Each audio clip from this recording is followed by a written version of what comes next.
unang hirit. Unang-una ka. Balitang dapat na malaman, impormasyong may pakinabang. Mga dapat unawain sa ating mga gawain. Mga dapat alagaan, ang iyong kalusugan, kapaligiran, ang kinabukasan. Wala ka nang hahanapin pa. Samahang totoo at kay saya, Walang pagod na naglilingkod sa inyo. sa unang hirit, unang-una ka. Sa unang hirit, serbisyong totoo ang nasa. Sa unang hirit, ang saya-saya. Sa unang hirit, unang hirit, unang hirit, mangunguna ka.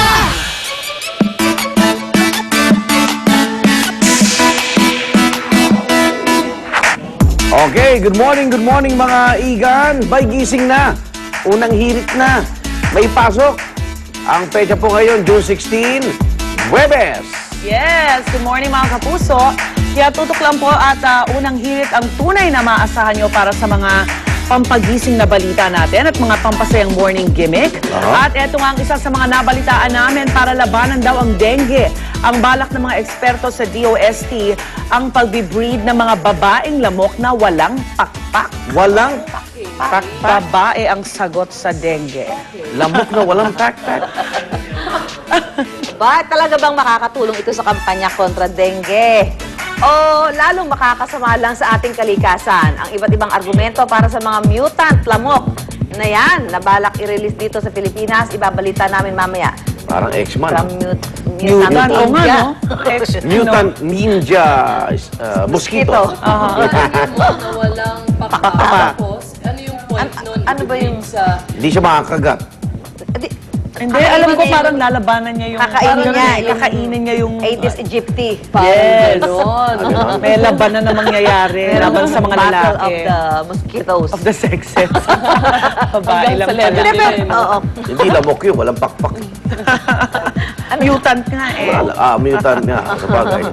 Eh, good luck na lang. Paano yun? Di, ang liit nun. Tsaka aberration of nature. Dahil wala naman yata lamok na walang pakpak. Di ba? Oo, yun Tapos nga. gumagawa sila ng bago. Magiging mukha siyang ano.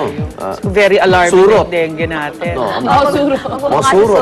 Mas malaki lang sa kanya yung surot. Okay, narito na. Bago tayo pag-usapan mga lamok na walang pakpak, narito muna mga balitang dapat nyo malaman sa ating top hirit.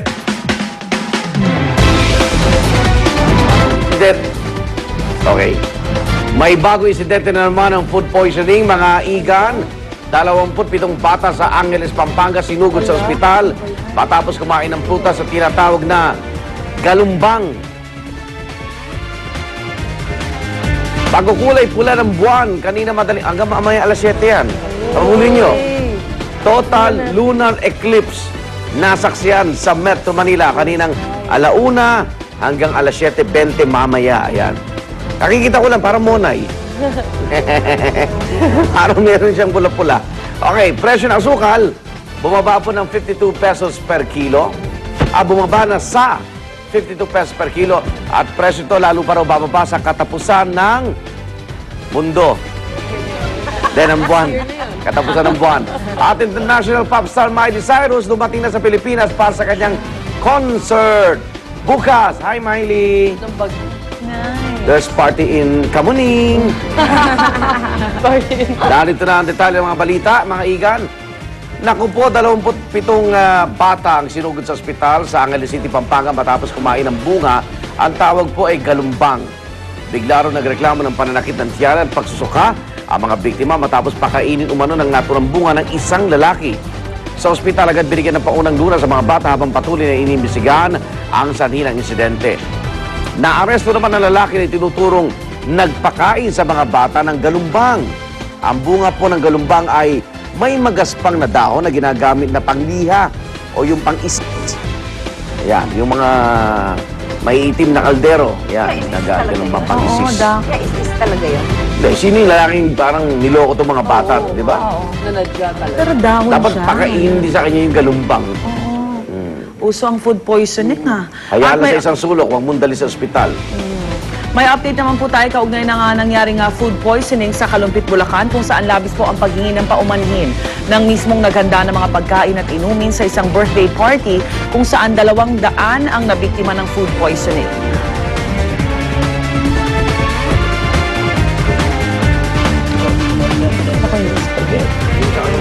Alright, hindi niya daw sinadya yung pangyayari. Mismong po si Aling Nedi, nanakit din ang tiyan at nangihina pa habang ipinapaliwanag ang mga nangyari.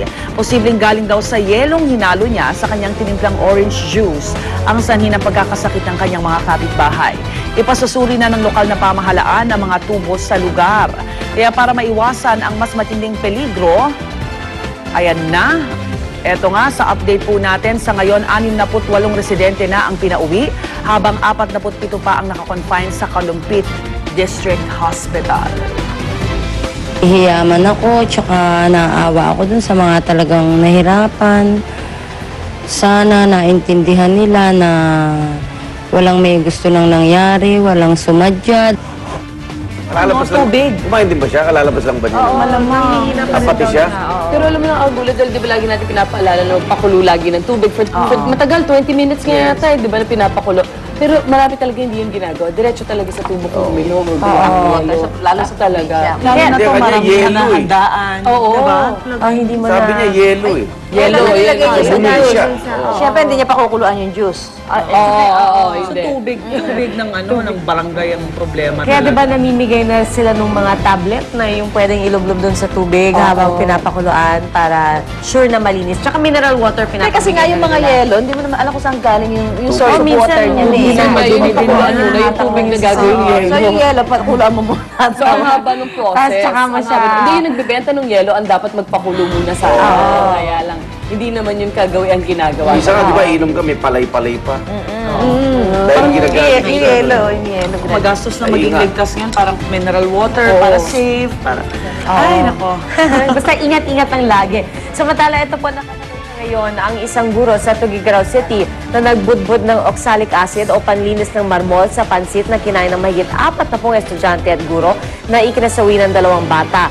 At base sa inisyal na report, napagkamalan ng gurong si Nicolasa Fresado na asin ng oxalic acid na kanyang nahalo sa inilulutong sinantak or rice noodles na ipinamahagi sa feeding program ng Larion Bajo Elementary School. Pero ayaw pang kumpirmahin ng mga health official ng probinsya na ito nga ang sanhi ng pagkakasakit ng mga bata. Hindi raw kasi pareho sa sintomas ng oxalic acid poisoning ang pangingitim ng bibig at daliri ng mga biktima. Kaya naman itinasuri na sa UP Poison Center ang samples ng sinantak at ng kemikal. Patado sa camping niya. Oo nga. Alam mo yung Oo nga oxalic, pagka tinabi mo yan sa asin, mapapagkamalan mo siyang asin. Maano din siya? Parang iodized Hindi din siya. eh. Hindi din siya. Pero Pampaputi tama, ng damit yan eh. hindi kasi dapat talaga hinahalo din dun sa area kung saan nagtatalo. Luto. Kaya feeding program Yung siya pa bunga naman. tsaka tawas. Oo. Pagkakaiba yung tawas lang may putok. Walang amoy.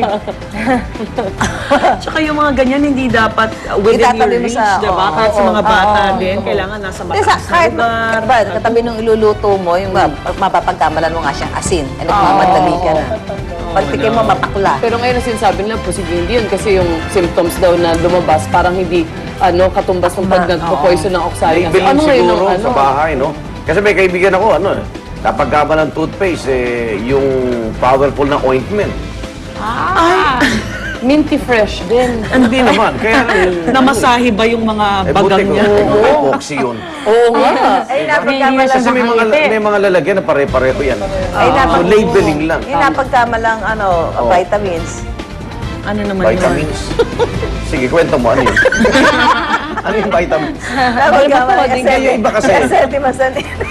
Yung iba kasi, nilalagay pa sa ref, hindi naman inumin. Di ba? Yung Makeup, may naglalagay ng makeup sa ref. konting ano lang ho, ingat. Dahil talagang, lalo pang mga bata, hindi naman nag-ano yun, babasa minsan. Yes. Pag natataranta ka, Uminom tayong vitamins. Vitamins. Saan ikaw na? Samantala, napuyat naman ang ilang kababayan natin dito sa Metro Manila na naghintay para makita